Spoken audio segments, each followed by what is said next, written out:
Welcome, ladies and gentlemen. We are filming here on Monday, June 24th, but this is for June 26th.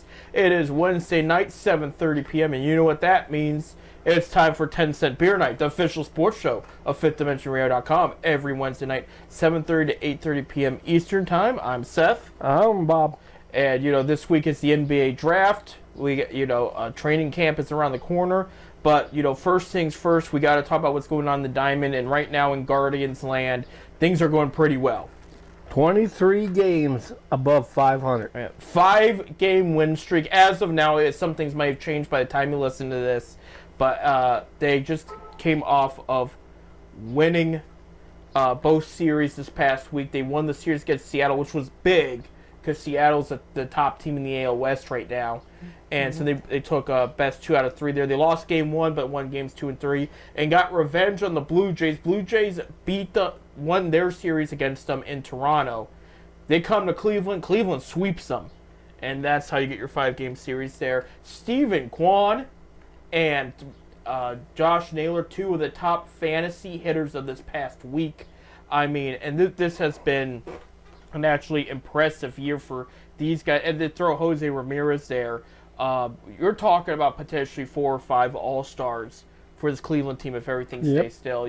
Kwan missed some time, but is still hitting the ball better than anybody right now. Yeah, he's batting .396. Yep. But he's 10 games under the limit. Right. But he'll get that if he keeps going like he is. He'll get it. Right. Josh Naylor, we saw last year over 300 hitting.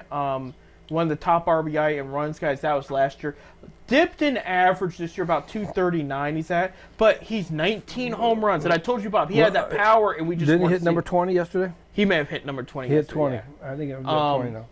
I knew he had a home run yesterday, but I couldn't remember if that was 19 or 20. I get some of my information from my fantasy app, so it doesn't always update the day of, so that's probably where I think he's at 20 and Jose's at 19. Yeah, but he's at 68 RBIs, which is up there with. Actually, I think he passed Jose yesterday. I'm tempted to say, or he might be 1 or 2 under. I mean, he's not far. They're right neck and neck in there. So he's top 5 in home runs and RBIs in the league. I'm not just talking about American League, by the way. I'm talking about the whole majors combined. Naylor is. So, I mean, that's been impressive. I told you, Bob, earlier this year that I was concerned with Naylor having all that, Josh specifically, having all that power, and we weren't seeing it really over the fence. And now we're seeing it over the fence. He sacrificed some average, but it's really getting there, and he's becoming a key factor in their wins. But Kwan has 7 home runs so far this year. That's his career high. Right, he's not a home run hitter. Yeah, he's not a home run hitter. He's a base hitter, a single hitter. But I tell you what, he's got a better on-base percentage than the Japanese kid from the Dodgers. Ohtani. Ohtani. Yeah. He's got a better, and a lot of people say Ohtani's the best ball player in all baseball. Right. Well, I will say, too, Ohtani's hitting a better average than he normally does, too. Yeah. Because, all that power he usually hits. Well, he's also got a higher bat average than Ohtani. But like I said, he's 10 games away. But coming off an injury, Bob, that's an adjustment. He was off for, 3-4 weeks? Right. Comes back in like nothing changed. I mean, and that's a big deal in baseball. Like, Bob, you know it better than I do.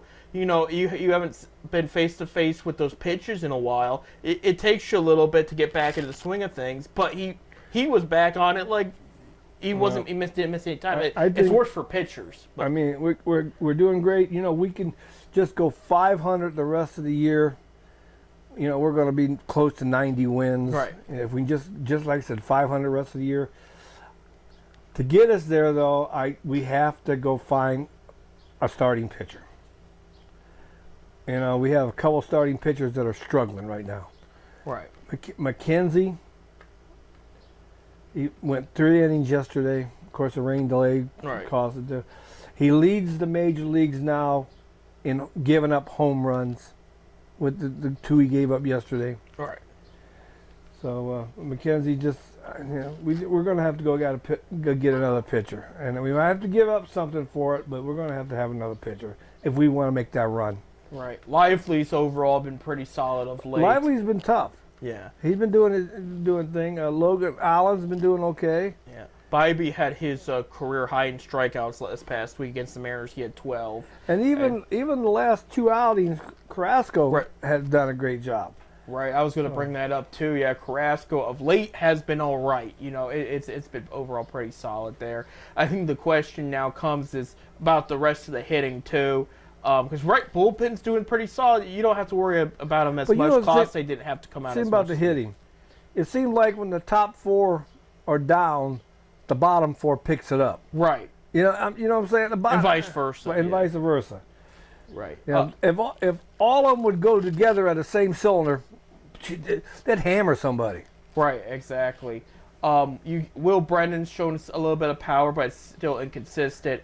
Freeman's been doing good on the field. At the plate, Freeman's a very good defensive outfielder. Right. Defense in general, because seeing him in the minors at short and second, he did very well too. Have you heard anything about Fry? You know, that's what I was going to bring up. Yeah, he got knocked, I guess, in the head yesterday, and they took him out for Bo Naylor. We haven't heard the latest of any kind. I know Cleveland's manager yesterday at the post-game show stated that right now it don't look serious, and we're going to go by day for right now. So. Right. Well, they have games. They don't have a day off this week. They have games all week. Well, we got Baltimore now. They're going to be at Baltimore here, who is still playing very well of late. Had one the hitting in Baltimore this past week was insane. Just absolutely, everybody did very well over on that team, and that's the starting pitching for Cleveland cannot be off at all this series, or they'll clobber them. They'll take advantage of that. Well, after Baltimore's a 4-game series in Kansas City, and that is because Kansas City is still right behind them there in that division, and Kansas City's going to want revenge for what happened in Cleveland, and they're going to be in Kansas City against 4 games. So, I say if they can win at least 4 games this week, that's a successful week in my book. Because, I mean, you're talking about 2 potential playoff teams playing very good right now. And it's going to be a tough matchup. It really is. Like, I know there's a lot of Cleveland fans that say, oh, we're riding high here. But it's like, look, the reality is, you know, you still have holes on your team that could affect you any day. And you just got to stay on it and play your best ball, you know. Because let's say Fry misses some time. Okay, Bo Naylor was demoted to backup for a reason. You know, his bat has not been there, you know, like they were hoping it would. But let's see what happens with him, see if he picks it up there. We keep talking about, Naylor, Ramirez, Kwan. Let's talk about everybody else. You know, we briefly mentioned Brennan and Freeman. It's been a rotation around shortstop. Defensively, it hasn't been bad at the position. But hitting-wise, nobody's really hitting well at short. And Jimenez has been pretty inconsistent, too, this year. Because people are comparing Kwan's numbers to Francisco Lindor's and all this. And it's like, if we're going to talk about the Lindor trade, let's talk about the trade, okay? Ahmad Rosario, he did his thing when he was here. He was solid for a while. Jimenez did make an all-star team. Actually started because of injury and then got the extension. But since his extension, he hasn't been the player they thought he was. And then the 2 minor league players that they got have not panned out very well. You know, I think they're both in Double-A Akron now. I haven't really looked in a while, but like the beginning of the season, they were still kind of rocky, and they didn't have a great season last year in the minors. I'm talking about Josh Wolf, and the starter pitcher, and then Isaiah Green, the center fielder. And then Carrasco, who was involved in that trade, ended up coming back. So it's like, and you look back, people are starting to bring up the Clevenger trade. Obviously, they get Josh Naylor in that. But then you got Kyle Quantrill, who's no longer with the team. Gabriel Arias, who's been, again, iffy. So, I mean, you were talking about getting a starting pitcher trade deadline. There could be another move or two they could make realistically that could help solidify positions better. But the Guardians, if they're smart, they would give Trevor Bauer a chance. Bauer, this past week, I know Manfred's an idiot. Right. Let the kid break. The guy was found innocent. Innocent of any wrongdoing. I was reading something today that a lot of people are saying, well, he's a head case. I don't care if it's head case or not. If you can throw the ball over the plate and get people out, what's the difference? All right. He was always a team player. He loved it here. What people probably don't remember is he's still available. He's pitching in the Mexican League. Right. He actually set the new Mexican record, 19 strikeouts in one game. It was his personal record too. This past week that happened. I know we were talking about Baltimore. It's rumored they may look at him. You know, there's a few others. I know that rumor has it that there's a possibility he's going to sue him. If MLB. If they don't let anybody take him in, I would say he feels that they blackballed him and denied him a chance to make a living out of a career out of what he does. Wrongfully accused of some things he didn't do, and now he's in the position he's in. I see somebody picking him up this year though, because you have all those pitching injuries. And I think it'd be closer to trade deadline when somebody doesn't get the trade they want to go, hey, for about what? Let's give Bauer a couple $1 million. We bring in Trevor Bauer. He's already warmed up, ready. He's been pitching. He's been pitching well. Bring him in. And I think it's going to be a contender. I do. I don't think a team low on the standings is going to give him the time of day, but I think somebody contending is, and we'll give him a chance. But here's the thing with Bauer: they keep saying head cases and all. He was good in the locker room. He was a team player. When he got traded, I don't know if you remember this, Bob. You know, he gets traded to Cincinnati in that trade years ago. It feels like yesterday, but it wasn't. The next day, because he only has to go to Cincinnati. That's not a far drive from Cleveland. He was in the stands with the fans. Didn't say anything. He wanted one last look at the team before he went away, and he had somebody videotape it, and you could say it's about attention or whatnot. He loved it there. He absolutely did. It was coming on to contract time, and that was a distraction too. And it just a lot of emotions were really getting to him. But you know, in Cincinnati, he won Cy Young on 2020, the short season. He goes to the Dodgers. He plays overall very well until the issues come up and he has to walk away from the team. This isn't John Rocker here. This is Trevor Bauer. You know, if Rocker could get all the chances in the world, and I'm picking on him because that was the guy. He was not a team player. He was. I'm pardon my French. He was a dickhead. He was a dickhead. He was like he was in the locker room. You didn't want to talk to him. He was the best thing that ever happened in the game, and that was it, you know. Even any Eastbound and Down fans out there, Kenny Powers was a better team player than John Rocker was. I mean, at least Powers was. John Rocker, that's the name of the pass. At least he was encouraging to certain teammates and whatnot. And that's the thing is, I bring up Eastbound. I just finished the series again. I love that series, but similar to Kenny Powers, Trevor Bauer's in Mexico trying to get his game back, trying to get back into the majors.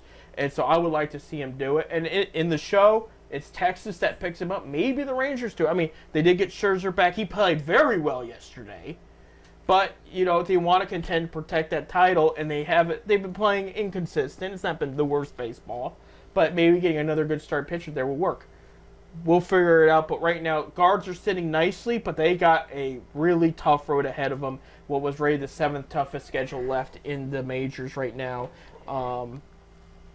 So that's what the guards have to look forward to here. In our standings, we've got a couple minutes left here on this first segment here. Guards are in first place, 49-26. They're 7.5 games ahead of Minnesota, who is second, 43-35. Again, continuing to play solid ball there. Royals are 42-37, 9 games back. Again, still winning record, and they're going to want to try to catch up to the guards there this week. You got Detroit, who's 36-41, and then White Sox here at 21-58. Not terrible. Again, we keep talking about White Sox pitching. Not a terrible week for them, too. Some of those pitchers are still going to attract a lot of teams at the trade deadline. In the American League East, the Yankees are on top 52-28. A game and a half behind them is the Orioles at 49-28. See, Orioles are going to want to stay on pace with the Yankees. Yeah, they got the same record as Cleveland right now. Yeah. So they got 2 more losses. They lost count. Yeah. But Baltimore's going to want to stay on pace with the Yankees, so they're going to want to beat up on Cleveland there. The Boston Red Sox are 4-2-36. Overall, playing pretty solid ball this past week. They've really surprised me this year. I did not have them doing as well as they're doing. Rays are 38-40, and then the Blue Jays, who just got swept by the Guardians, 35-42 record there. I expect them to unload a little bit of talent at trade deadline there. And the AL West, the Seattle Mariners are 45-35, still at first place even after losing the series to Cleveland. Astros have climbed up, and they are in second, 38-40 record. 37-40 are the Rangers. They're a half game back from the Astros. They're in second. The Angels are 30-46. Ended their losing skid. They had like a 5 or 6 game losing skid recently, winning one game against the Dodgers there. But other than that, it's just been the same old story for the Angels. Then you have the Oakland Athletics, who are 29-51. Still ain't the worst record. Right, and they actually got some young prospect bats that are still playing well, like despite the record. Yeah. In the National League East, the Philadelphia Phillies are first 51-26, playing very well, ranked the best team in baseball right now, in a lot of people's eyes. And second are the Atlanta Braves at 43-32, rumored to be very, very much buyers, I should say. Excuse me, at the trade deadline. Nationals are 38-39, just like the Red Sox, playing better than I thought they would at this point in time. Mets are 37-39, and then the Marlins are 27-50, and are still going through injury woes.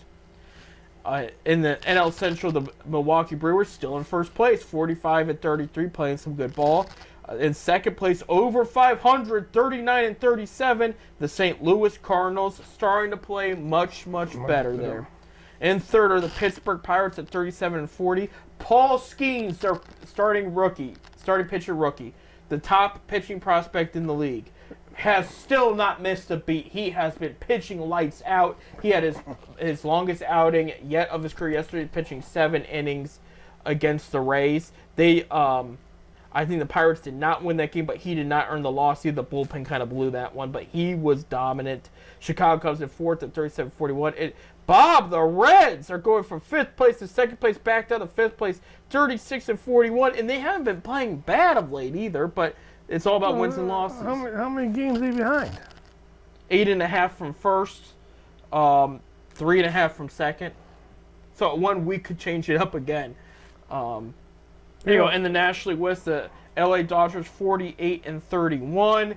Okay week this past week. Again, they're still dressing without Mookie Betts and without a couple starting pitchers. But the Guardians. I lost my train of thought.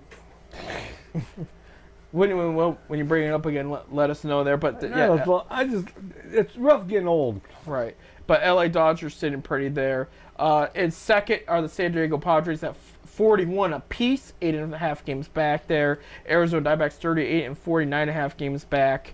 The San Francisco Giants 36-42, 11.5 games back, and the Colorado Rockies 27-51, 20.5 games back there. I thought the NL West would be much better this year, but yeah. So Guardians are again a good week, but this week it's going to be a serious test. This is probably the toughest week yet on their schedule they've had this year. So we got to take a break. When we come back, the Cavaliers have a new coach. They also have the draft coming up this week. We'll talk about that and more. Stay tuned.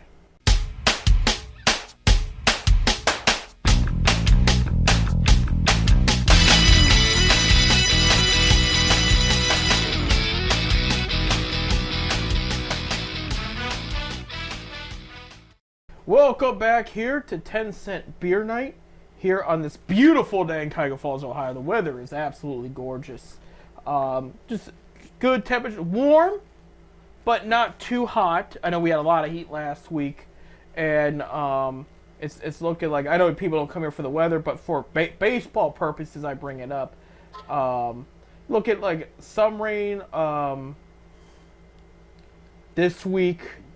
But there's some days where it's going to be good enough to go to the ballpark. But we're talking mid 70s to mid 80s all week. So anybody in Northeast Ohio looking to go to a game, whether it's after Rubber Ducks to Cleveland. Oh, Guardians will not play this week in Cleveland. No, they're on the road. They're on the road to Kansas City. Yeah, Baltimore and Kansas City. Baltimore. Yeah, you're right. You're right. But it's not a bad week to go out. Look, I know we're the week before the holiday, so people are making plans. But just be wary that there might be a little bit of rain there. But I hate to rain on everybody's parade here. No, I do love to do that. Listen to the rhythm of the falling rain. Right, absolutely. But it will be raining more threes in Cleveland soon, under the coaching and control of Kenny Atkinson, and that is the name of the new Cleveland Cavaliers head coach. So last week we talked about James Borrego. His name was brought up. During that time, Borrego was a guy that was in the final list for the Lakers. JJ Redick ends up getting the job. So that happened after our last show we recorded. So JJ Redick steps in there. Interesting choice there. There's a lot of people that think he could be potentially the next Steve Kerr. There's a lot of people that feel like he doesn't have enough coaching experience there. And he's not even for sure going to have LeBron on the team. So that's been a very interesting kind of situation there in LA. After evaluating many coaches there, they went with JJ Redick there. And I don't know if that was hype or what, but that's where we're at with the LA Lakers. While all this was going on, Cavs were making their final decisions. Detroit Pistons' new president of operations fired Monty Williams.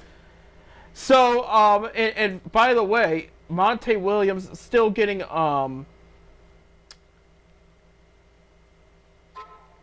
I think I said, no, I did Monty, not Monte, but Monty Williams still getting paid by the Suns, who gave him an extension after they went to the finals in 2020, Bob.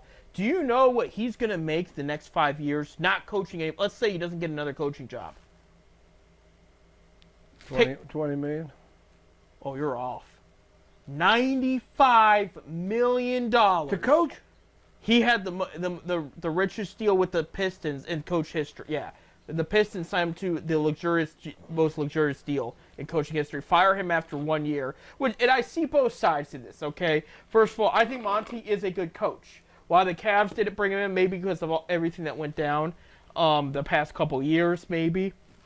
But Monty did a great job in Phoenix. Why was he fired in Phoenix? Because they trade for Kevin Durant. They blow the team up, get Kevin Durant, and they wanted the instant fix right there and then.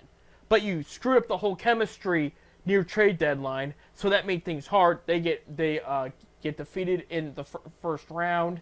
Monty Williams gets fired. Okay, so then Monty comes into Detroit. The issue with Detroit is they didn't have enough talent.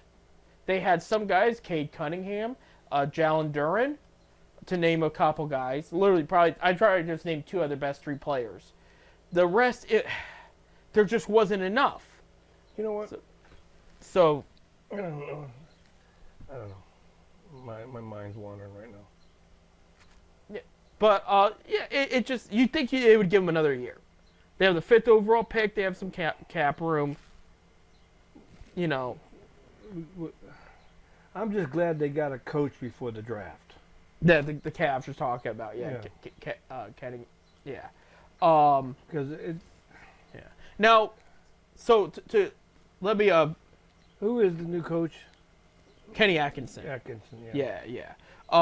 To go into this past weekend, Bob, to get more into detail about the news and how did Atkinson get it, because the rumor was middle of last week Borrego was on the verge of getting the job. Okay, so they did say it was mainly between Atkinson and Borrego. Norris and who's the guy that from the college rank that turned it down and went back to college? UConn coach. UConn. Yeah. So he went back. He's staying in UConn. Yeah. He turned on the Lakers job. Yeah. Smart move. Right. But Norris, from the Timberwolves was in the mix for the Cavs too. But it was maybe between Atkinson and Borrego.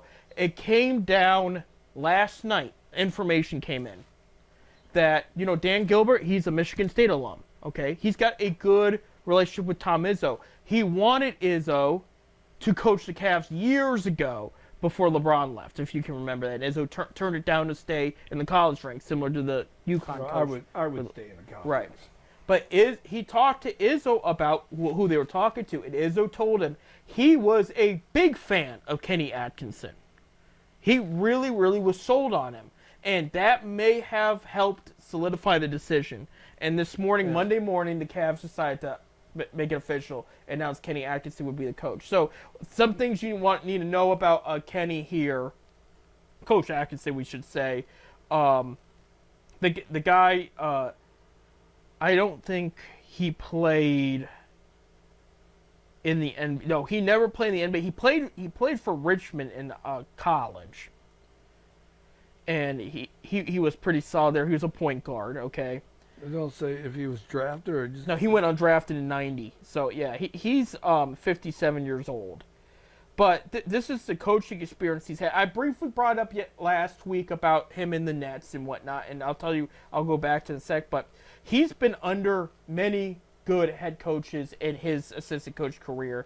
When he got in the NBA, he was first with the New York Knicks in 2008-2012 under Mike D'Antoni, who was one of the most successful head coaches without a ring. He did a fine job there. And then in 2012 to 2016, he was under Mike Budenholzer with the Atlanta Hawks. And then in 2016 to 2020, he was with the Brooklyn Nets. We'll go back to that in a sec. In 2020 and 2021, he was the top assistant coach for Ty Lue with the Clippers. And then that was like just a short-term deal. He then leaves to go.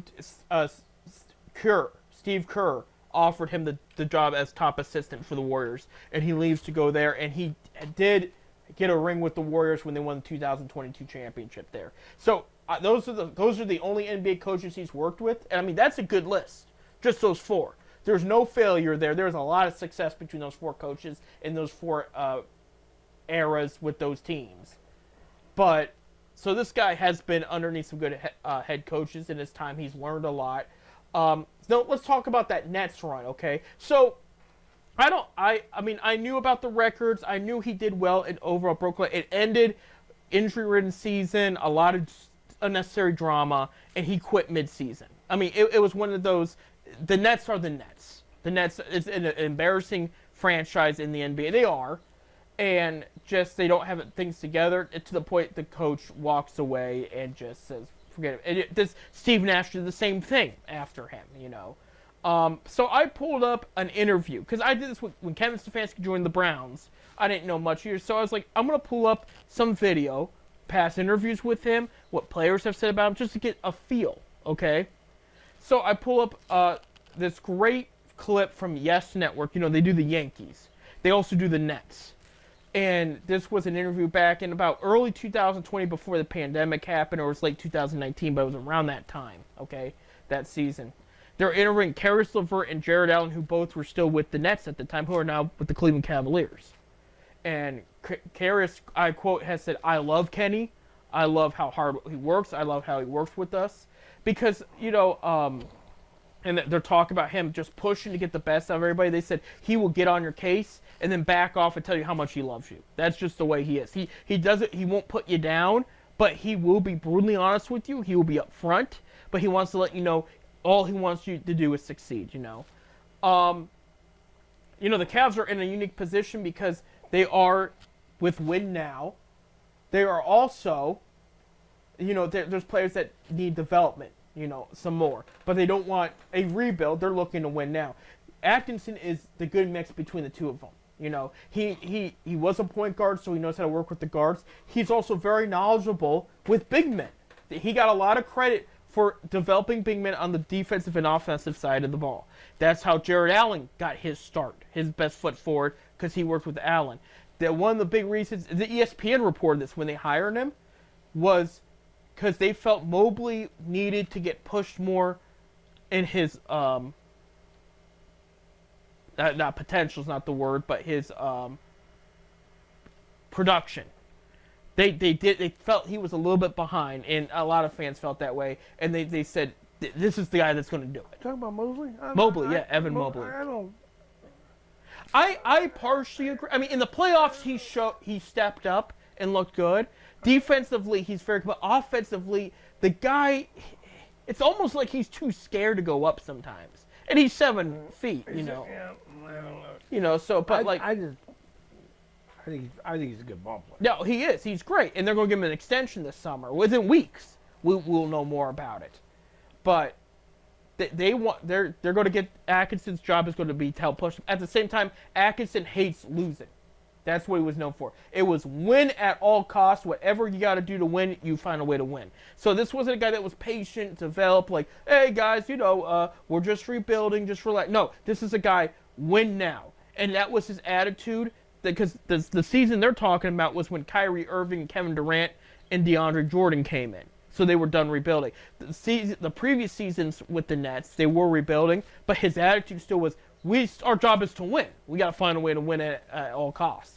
So that's why this makes sense here for the Cavs, because it's a mixture of both. He's going to take some of the younger guys and say, hey, we're going to brush up on some stuff, but we're going to do it as fast as we can, because I know you have the ability to do that, and we're going to win games at the same time.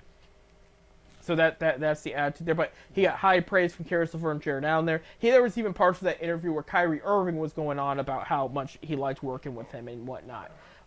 So I think this is a better spot for him. I mean, again, he's been under Ty Lue, who won the championship for the Cavs, and Steve Kerr the past 5 years. He's learned a lot since his last head coach gig. This makes sense. He did last year. This made some news. He accepted the Hornets job. This was a year or two ago. I thought it was last year, but it may have been 2 years ago. He pulled back from it. And again, same thing with the Nets. It's a franchise that's not run very well, and there's a lot of drama. And the worst part is with the Hornets, so they find a way to lose all the time. And I think he read the writing on the wall and just said, this is not a good idea. He was more patient. He's now in Cleveland. So welcome to the Cavaliers, Kenny Atkinson, and we're hoping to see a difference from the past couple. We have been a good team, a great team, but they just need a little bit more there on that sidelines to help push them in the right direction there. Now, okay, this leaves the Detroit Pistons as the only team without a head coach, okay? So James Borrego is interviewing with them. That's the assistant from the Pelicans that did not get the Cavs job. Also, J.B. Bickerstaff has officially interviewed with the Detroit Pistons there. Detroit? So we'll see how that goes. And Bickerstaff fits their situation because Detroit's just trying to rebuild and develop and win at all costs. Find a way to win, I should say. And that's where JB kind of comes in a little bit more.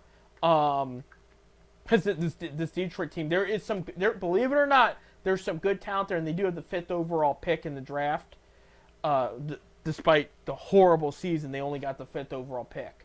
But there's some good pieces there to build on, and they got some cap room and some money to maybe prize some decent free agents in there.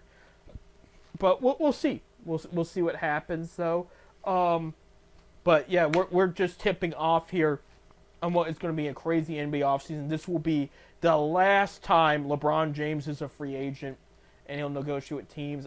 It's pretty much official, Bob. He's going to decline that $51.7 million option with the Lakers. And they said the rumor is... How much money do these guys need? Right. Yeah, and they're saying it's because he wants that no-trade clause in the next deal. Well, here's the thing. Let's just think about it for a sec. Yeah, okay, he's LeBron James. We know him as the man in the NBA, LeBron James. How much are you going to get out of a trade for a 40-year-old LeBron James? I don't see anybody offering more than one first-round pick. You know, like, they're not going to give you the house for a 40-year-old LeBron James. So I'm thinking, okay, his decline... And again, you've heard my take. I do think still Cleveland is an option, even with the Kenny Atkinson hire. I don't see why he would turn... You don't think LeBron would play for Atkins? I think he would. But, I mean, he's played with a bunch of coaches that he didn't have say in. But I don't see why the no-trade clause would be the reason he turns that deal down is what I'm trying to say. I just don't know. I mean... It's interesting. Now, we're going to learn a lot more in this upcoming draft. You know what happens with this sign. In the next segment, I'm going to make my predictions on that. I was going to say, I want you to tell me who you think we should go after. We'll get to that definitely in the next segment here.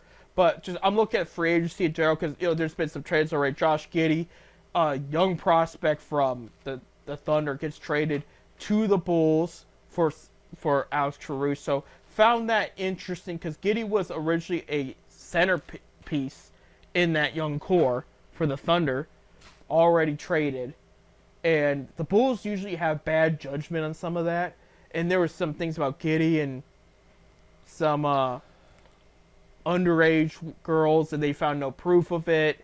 And I bring it up because maybe that had something to do with the Thunder trading him, that they were afraid that was too much of a distraction. And Giddey did not produce the numbers he did the past couple years, this past year. Caruso, an older guy, good on the defensive side of the ball. Maybe that's what the Thunder were going after. But I know the Bulls were clearing up cap room in that deal. But that was the first trade that we've seen in the offseason so far. Pascal Siakam of the Pacers, he was traded from the Toronto Raptors mid-season.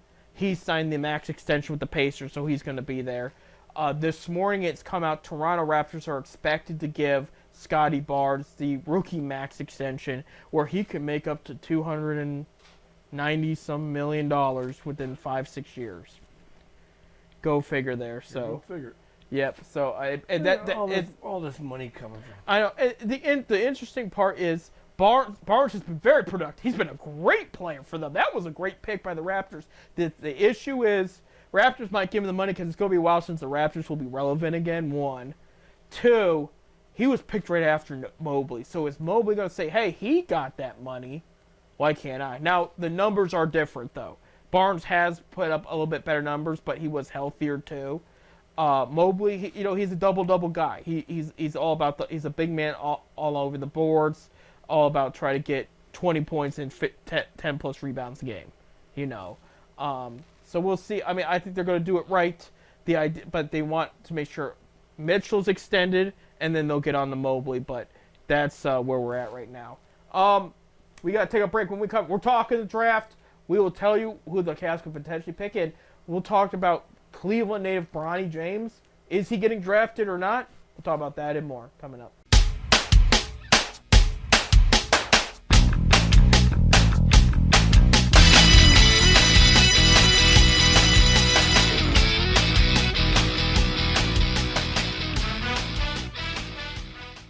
All right, welcome back to our last segment of today's 10-Cent Beer Night. I'm Seth. I'm Bob. And real quick before I forget, and I thank you, Bob, for reminding me, we want to send the best wishes, prayers, thoughts to the loved ones, family, friends of Willie Mays, who passed away last week. One of the greatest ball players that ever played a game. Right. Died at 91, I think it was. He had a full life, absolutely long, long life. And one of the best ever to do that. I heard some stories about him, how he helped a lot of people and done a lot of good in the communities and stuff. He worked. Of course, he always was a Giant. He was a Met. Right. He was a Met for a short period of time at the end of his career, but he was in the Polo Grounds in New York. Giants. They moved to San Francisco, and his last year he was a Met. He did play 1 year as a Met. Right. So I know people listening can't see, but maybe the guys at home here, it's a little bit too far away, but this is a drawing somebody did, 3D drawing, and a parking lot for Willie Mays. Beautiful. Yeah, it's made out of chalk, but it's zoom in on. Send that to me. Yeah, I'll send that in. Here he's gonna zoom in. Because this is awesome. This is something I forget. I think it's near San Francisco. He's going to focus it here, but for people to see. But yeah, that is a drawing. It's 3D in a parking lot there, I think near San Francisco. But yeah, that's baseball cards and making the catch. Beautiful, man. Yeah, it is. That's chalk. That's a chalk drawing right there. So I just want everybody to show it there. So like I said, if not the greatest, one of the greatest of all times. Oh, 660. And they can make their all-time outfield. Players. He'd be in the outfield there. Yeah. One of the 3 to 600 home runs. I think he's got 660 right on the nose or something like that. Right. Yeah, I mean, and of course, everybody that makes a catch like that, they call it the Willie Mays catch. I mean, that's solidified that forever. Yeah, that was against the Indians in '54. Yeah, right. The basket catch there, but anytime somebody makes the basket catch, they call it the Willie Mays. So, God rest his soul. But obviously, so many memories. Obviously, he was before my time. But like everybody had talked about, like I remember being in junior. Before my time. Yeah, I know. But you're right. Yeah. He was playing. I was little. Yeah. Because he came up at 52, I think it was 52, yeah, like that, and he played for the, I think it was the Homestead Grays of the Negro League before he signed with the New York Giants. Right. But yeah, I mean, absolutely a legend. The great legacy right there for sure. You had mentioned, Bob, some historic stuff happening in the NHL tonight. Game 7, Stanley Cup. Game 7. Of course, when you said show now, you're going to know the results. But Edmonton Oilers were down 3-0. They came back and tied it. Right. Game 7 is Monday night. Like I said, you'll know the results. Right. Last time that happened, that a team came back from 3 down and won the Stanley Cup was 1942. There you go. And a lot of Game 7s in sports happened this year. ESPN was mentioning it. Probably at least... There's a lot of Game 7s. Yeah, there's been at least 10. The Cavs got some love. They made a collage of the Game 7s going in, including Stanley Cup in the middle there. But the Cavs got some love in that, too, because they had Game 7 in the first round and won. So that was mentioned as well. But a lot of Game 7s this year. And we forgot to mention, because we were too busy talking about the Cavs of the draft, Boston Celtics did win the championship. They're 18th, so they have the all-time leading one. They dominate basketball. The Yankees dominate baseball. Right. Montreal Canadiens have the most wins in the National Hockey League. Right. Because they haven't won one in a while, but...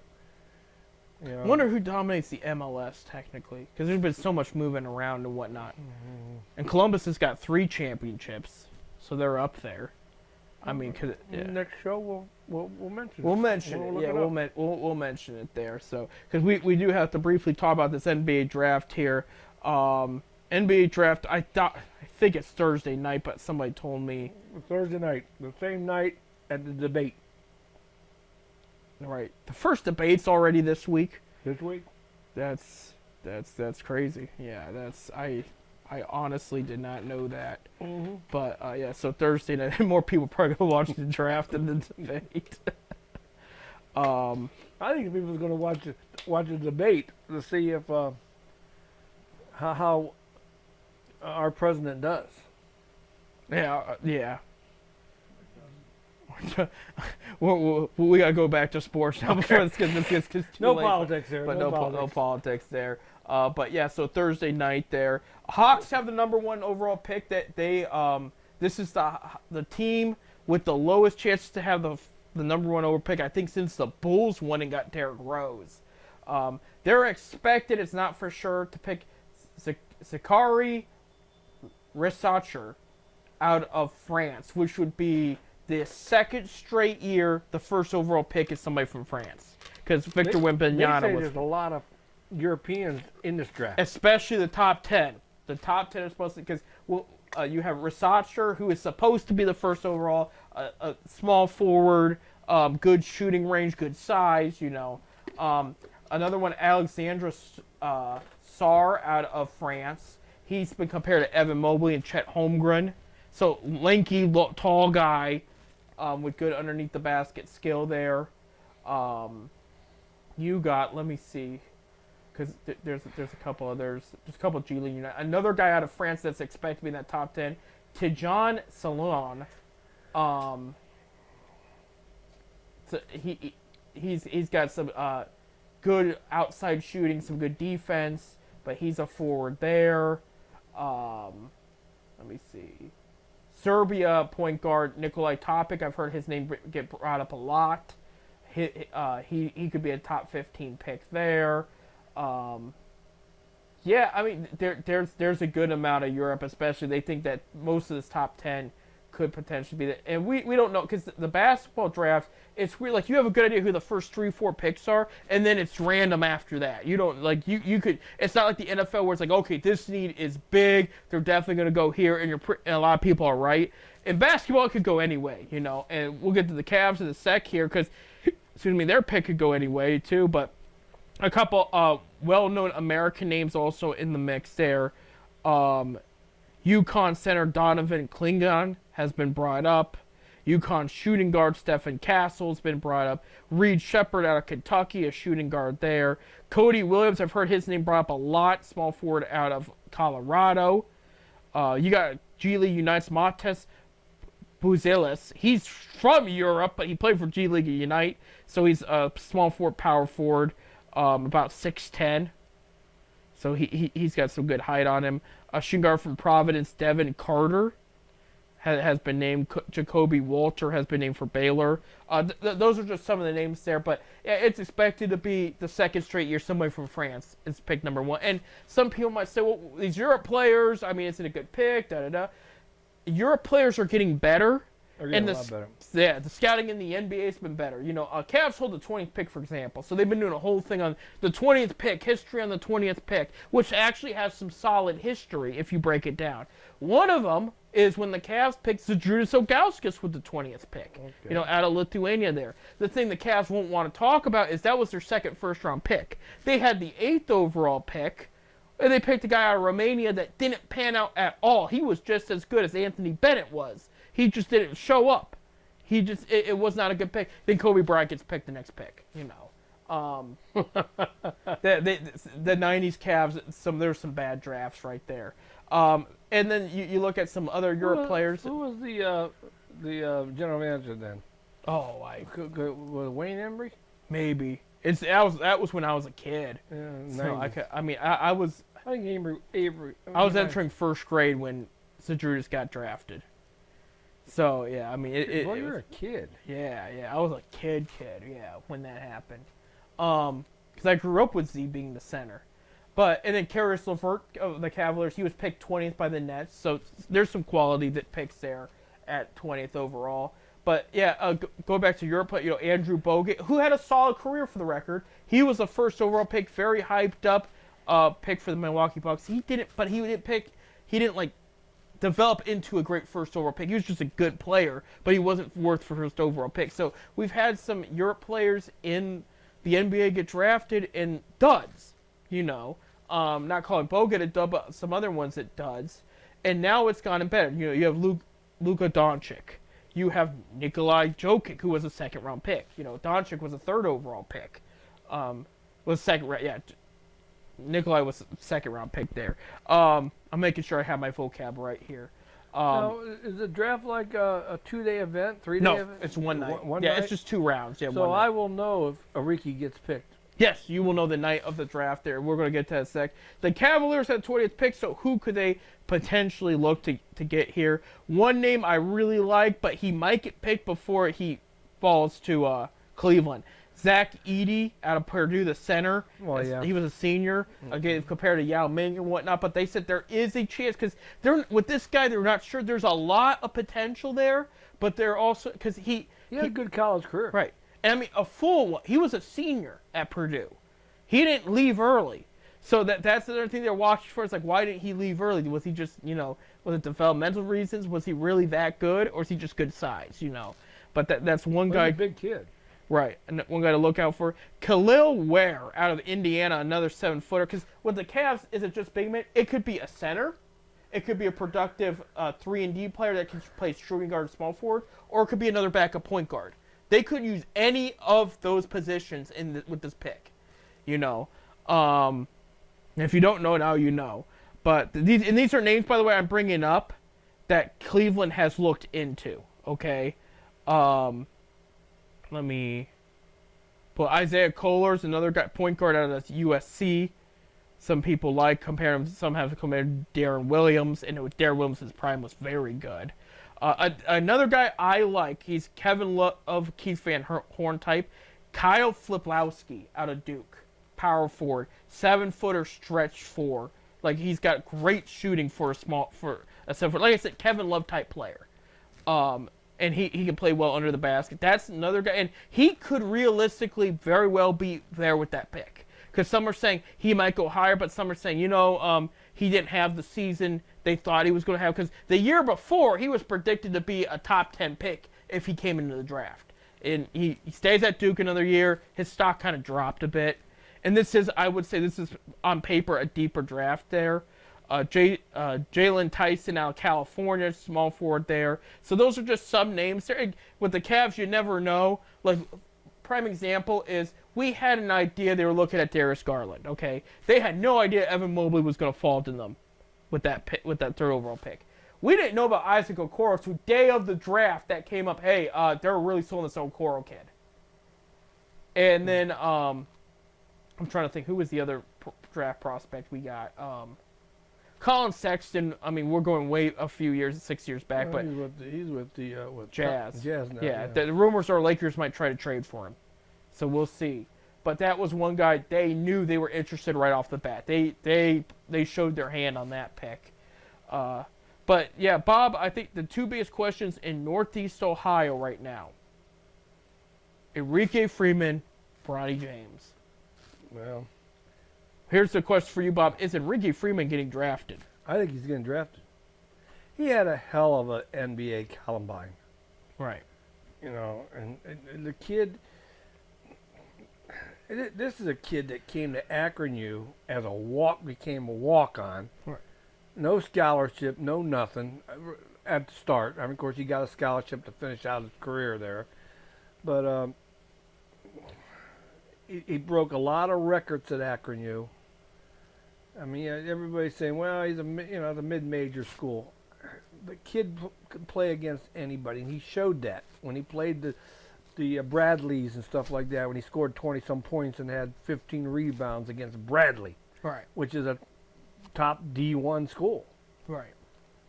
I mean, the kid, and then he goes to the Columbines in the off-season, and he just has a hell of a Columbine.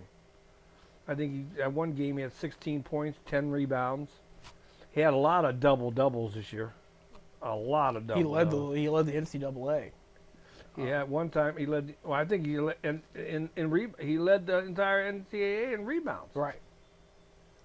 Yeah, he's been a promising prospect. Before I take my take, Bronny James, does he get drafted? I think he's getting drafted. There you go. I think that's already set. It's going to be late. I really believe he's going to get drafted. There you go.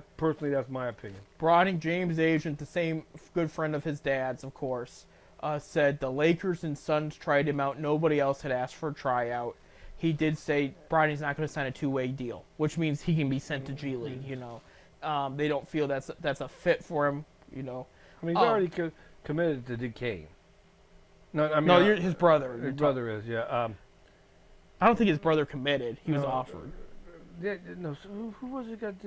We're going to. You're thinking of the head coach, I think. No. Joyce. Yeah, you're right. Yeah. Joyce committed. Yeah. Joyce Jr. committed but that's the other James. Yeah. Here's where I'm at. Okay, I'm gonna start with Freeman. He gets drafted. It'll be somewhere between the very last pick. It's not gonna be the last pick, but the last pick is technically. I think he'll go second round. Yeah, it'll be second round pick, but. And I'm hoping for it. I think I've watched a lot of basketball at Akron U over the years, and to me, he is the best player Akron that I've ever seen come out of Akron. The last pick is the 58th by the Mavericks because the 59th and the 60th were forfeited for illegal free agents activity from the Suns and the 76ers. Oh, really? Yeah. So that was like little tampering, nothing. But I really believe to cry about. I really believe Bronny going to get drafted. I really believe it's already set up. I believe the Lakers are going to take him so that LeBron can say I played 1 year with my son. Right. I really believe I that. think he'll be in the 40-ish pick, about mid-40s. That's where Freeman's going to go. The mock draft I'm using to get information I have, it's an independent source. They have Enrique going 41st to the 76ers. I've read about the Celtics and Rockets being interested in him. with their picks there around that 40th margin. In this mock draft, by the way, they have Bronny James going 40th to the Blazers. That's the first one I've read the Blazers taking him. So here's my take. Freeman's going to get drafted. Okay, he's going to be a good prospect. Somebody to stick in. It'll be a two-way contract. Somebody to stick into the G League. I think he'll start in the G League. Yeah. I really believe it. I mean, it'll be a two-way deal. Because with the second-round picks, it's an investment. You're letting them sit, play, and develop, and they could turn out to be something. And in a lot of ways, teams are taking advantage of that, and you're developing these great players, role players. And when you need more on your roster, and you call these guys up, and they show up, you notice, oh, we have another additional good player. Just it's better. Like look at the Cavs with Dean Wade and Craig Porter Jr. for example. I mean, prime examples there of that working with good role players there, and that's what they're going to be looking for with Freeman. We're about almost out of time, and I'm here to give you my Bronny James prediction. He'll go undrafted. He's going to go undrafted, and it's going to, because they don't want to make it obvious of LeBron's next move. They want to keep everybody in suspense, and so that the agents go tell everybody, do not draft him. And that's because, the reason, first of all, LeBron does like the attention we bring up, but I have still found it curious that Bronny did not have a good season. He did not at all. I mean, and he did have the heart problem, too, that sent him back. Logically speaking, he would have played another year in college, but he doesn't. Okay, he was pretty much, I think he was told not to. So why would you put a kid in that position back in the draft? Unless you have a plan. There's a plan. There's a plan. I think my gut is telling me, and I could be wrong, the Lakers could call his name at the end of the day. The Celtics anybody could call his name at the end of the day.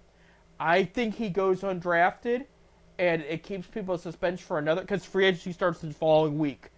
And then everybody's going to know what LeBron's going to do. But I got him going undrafted because like a second-round pick to put on him, not bad. Nobody's going to put a first-round pick on him. I can see that. Yeah. I can see that. But I think if he goes, it'll be the last pick of the draft. Right. Or wait till free agency. But I believe. Right. I believe that's all set up. You know, we'll sorry. see. We'll know soon. And maybe the Cavs will sign him. Right. Then we know LeBron's coming home. Right.